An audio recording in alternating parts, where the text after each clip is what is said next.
They call them fingers, but I've never seen them FING, by user Warlock415. Apologies for the lame title. Got a phone call the other day from a former consulting client. Them, we need you on site as soon as possible. Me, I've gotten out of the freelancing business, 9 to 5ing it now. I can recommend. Them, no, it needs to be you. Me, go on.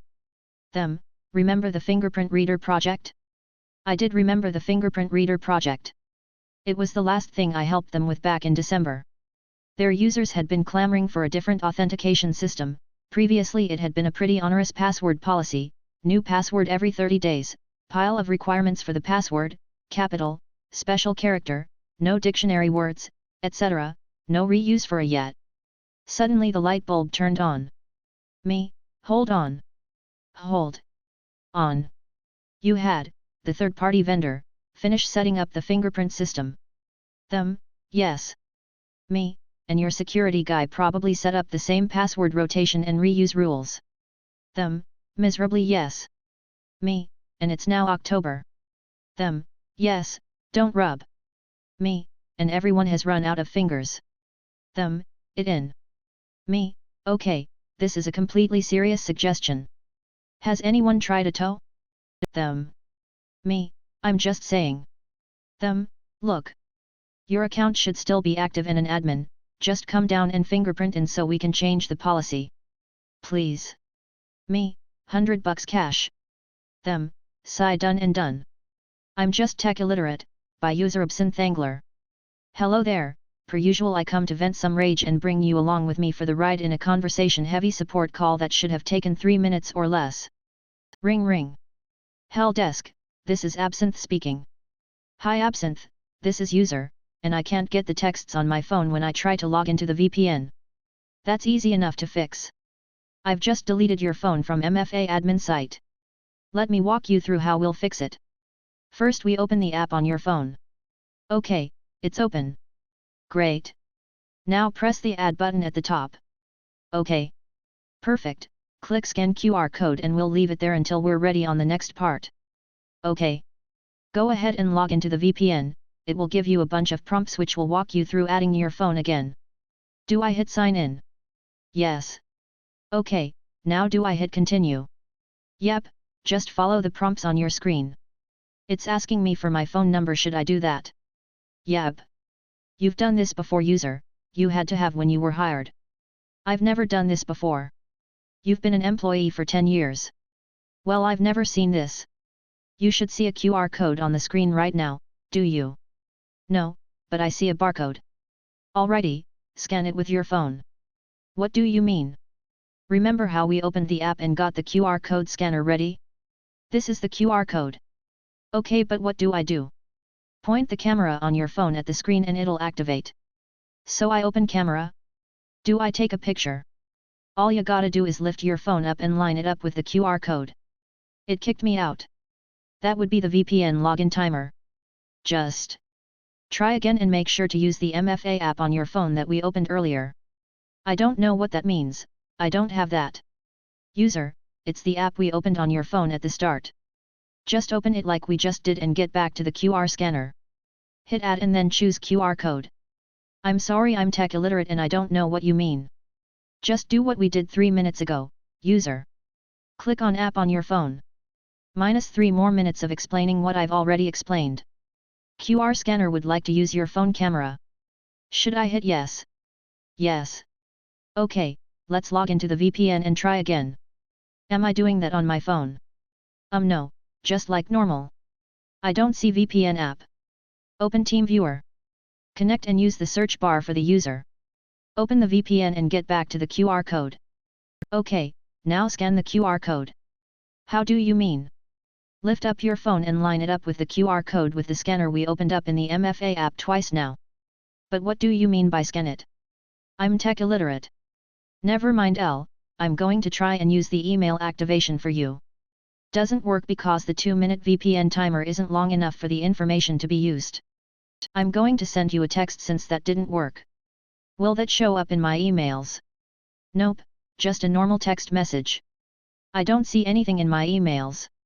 Well, there's this link. Trying to use it says expired. Check your text messages.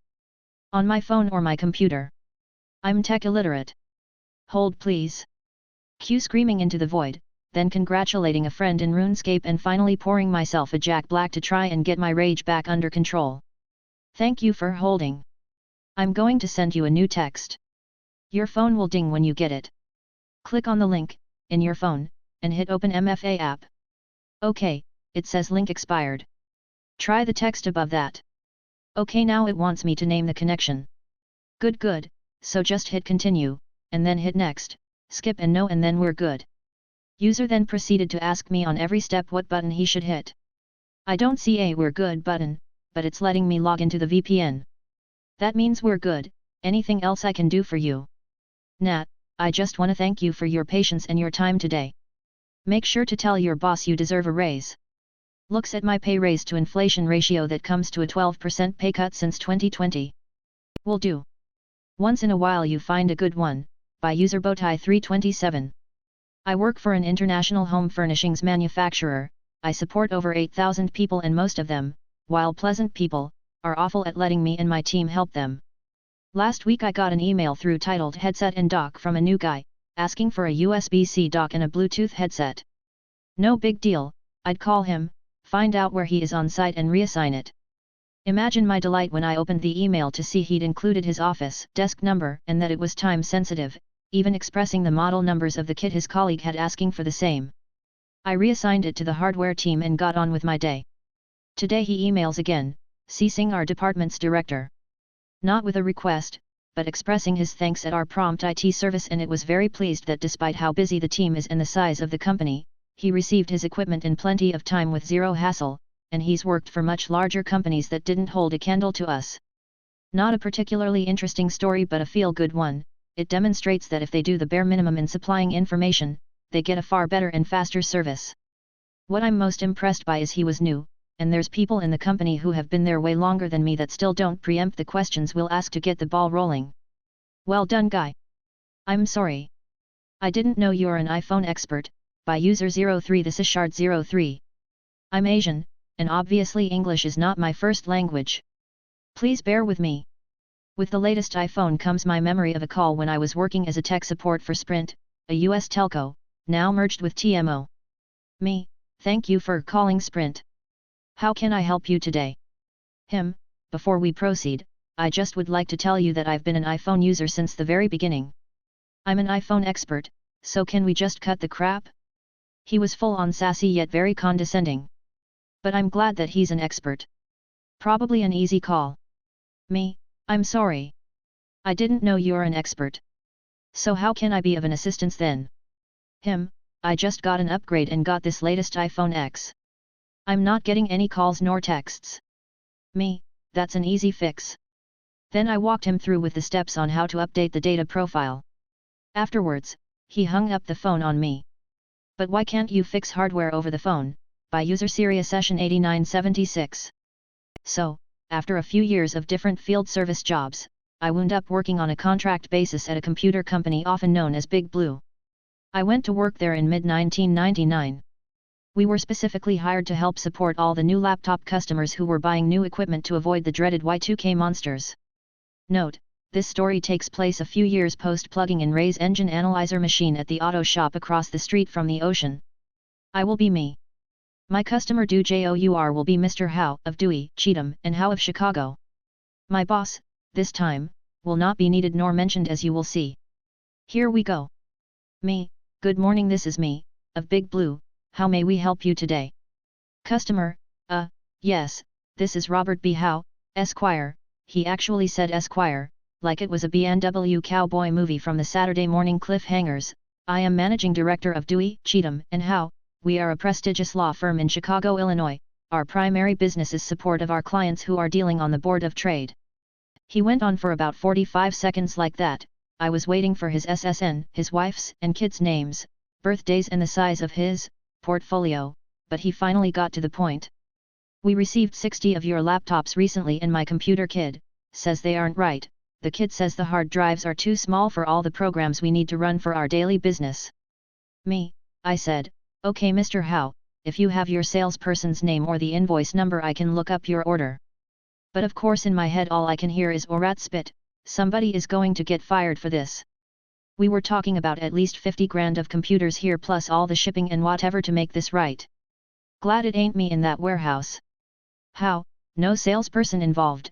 I ordered these myself off your website, in September, the invoice number is BR549.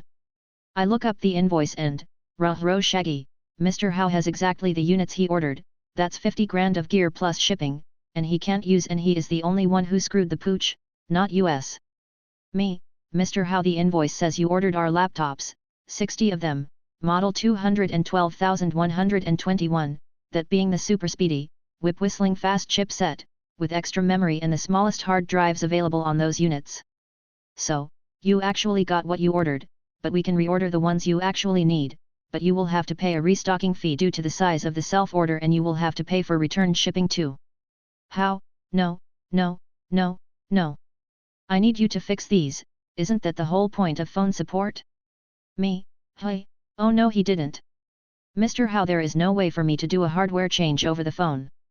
Not just computers work that way, there isn't any kind of hardware that can be swapped or repaired over a phone line. How? Listen, my computer kid says you can make this right over the phone, so do it boy, do it. Quickly. So kid and boy in one sentence, and that's his third kid in a minute and a half. I'm guessing Howe's first name is Kyle and his wife would then be Karen, ergo, anyone not at their socio-economic level is far less than he/they, not sure about his computer kid's age, but at the time I was 45, my sons were beyond being boys at that point. Oh well, back to knucklehead support duties. Me, reaching back into my past for a touchstone, Mr. Howe, do you ever order food for office functions? How? Well of course, or rather I direct someone to do it. Why? Me, Mr. Howe, if that order shows up short or wrong, or you get food for a completely different business, you call the restaurant and get them to straighten it out and get the reorder to you ASAP, right? How? Yes. Why? Me, Mr. Howe, do they shove the food through the phone lines or do they physically bring you the right food? How? Well, yes, but WTF does sandwiches or pizza have to do with computers? All this computer crap can be solved over the phone, that's the whole point of your office, isn't it? My kid says it can be done this way, so do it. I want to meet his kid, he obviously knows stuff no one else on the planet has discovered. Then, me, straining for a better analogy, and hoping the big cosmic wheel isn't about to hand me craps or snake eyes. Me, Mr. Howe, do you have any hobbies? How? Hey, well, yes, I rebuild old tractors, grew up on a farm outside Urbana, still own that farm, bought it back from, blah, blah, blah, 2 minutes of me dreading that he will tell me his portfolio size now. In my head, yes, pay dirt. Me, Mr. Howe, have you ever ordered parts, and when they came in, either you or the seller got the part numbers 1 digit off or they sent parts for a 65 not a 66 John Deere or Massey Ferguson. The part is close, but not quite right, won't bolt up straight, air/fuel flow too low, threads not the same size as the original on the studs? How? Dead silence. Yeah, that does happen. Me, Mr. Howe, you ordered for the right year, make and model, but you ordered the smallest injectors and rails Deere or MF offers for that tractor, not the ones you really need for your engines. The tractor will run some, but not right, it won't pull, it won't drag and it sure won't plow as deep as you need. How? Okay, okay, okay, how quickly can you get the right injectors? Laptops out here? Me, okay, hold one please, let me see where we go with this for you. I put him on hold, called my sales lady, and told her what happened. She pulled up his invoice and took over the call. And he's off my hands. But, unlike most of these stories, no boos, hisses, slaps, no firing threats, and I actually got 5 stars or 10 balloons or whatever the top level was for that call from Mr. Howe in his review. And the nice sales lady, in order to help out the customer, took it upon herself to quickly round up, from all over Northern IL and Southern WI, Mr. Howe's needed 60 laptops, model 212,121, that being the super speedy, whip-whistling fast chipset, with extra memory and the largest hard drives made back then. The sale was almost 80 grand and nice sales lady sent me a $100 gift card for handing her the sale. Win, win, win, except until the next partners meeting where Mr. Howe probably had to tell the other partners why they spent the extra $30,000 and returned shipping which had to be hundreds, on the original laptops. But that wasn't part of my job nor nice sales ladies, so, oh well. Y'all kids be well.